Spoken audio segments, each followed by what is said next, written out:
질경련증 진단은 일단 경련으로 인해서 질의 삽입이 안 됐다, 이런 과거력이 있거나 성교에 대한 심리적인 두려움이 있다.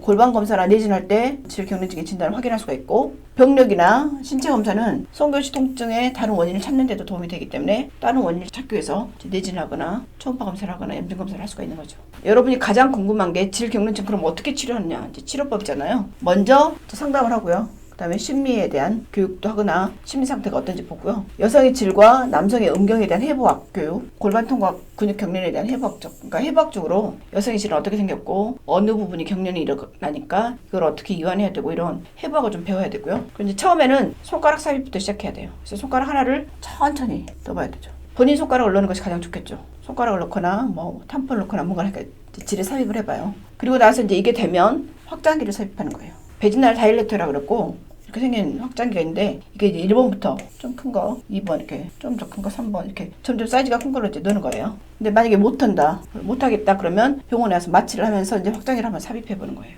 그래서 이게 삽입이 되면, 마취된 상태에서 삽입이 되면 이건 이제 심리적이거나 뭐 이런 거라고 생각을 하는 거죠. 그렇게 해도 안 된다 그러면 질입구 확대를 위한 이제 성형 수술을 하기도 하고, 그다음에 이제 물리적인 원인이 있으면 그 원인에 대한 치료를 하기도 하고, 그다음에 골반 근육에 운동을 해서 이완시키는 방법을 티칭해서 케겔 운동을 시키기도 하고, 성 파트너 간에 협력을 해서 점차적으로 교육을 시켜서 질경련증을 치료를 합니다. 이 논문의 결론은 질경련증은 치료할 수 있다입니다. 실은 5년 이상 성관계를 못하고 찾아오는 부부가 있거든요. 그러지 말고 초창기에 와서 치료할 수 있다는 거 알면 빨리 시도를 해보는 게 좋겠죠. 그리고 질경련증은 또 치료 가능성이 높아요. 질경련증에서 완전히 회복되는 것이 치료의 결과예요. 완전히 회복되는 거. 그리고 성공적인 질경련증 치료에는 약물도 있고 수술도 있고 체면도 있고 뭐 있다고 하는데, 이런 것들이 별로 필요하지 않을 수도 있어요.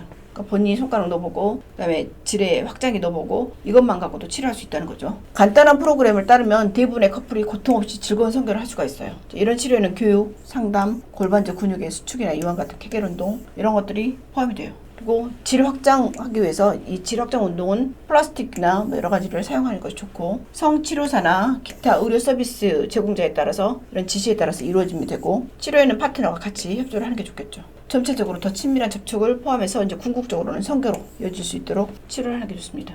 그리고 의사는 성 구조나 성 반응 주기, 성에 대한 정보를 제공을 하는 것이 좋고, 그렇게 해서 충분히 자기 몸에서 일어나는 반응을 알고 해부학 알고, 그리고 이거 치료될 수 있다는 확신을 알면 전체적으로 치료할 수 있습니다.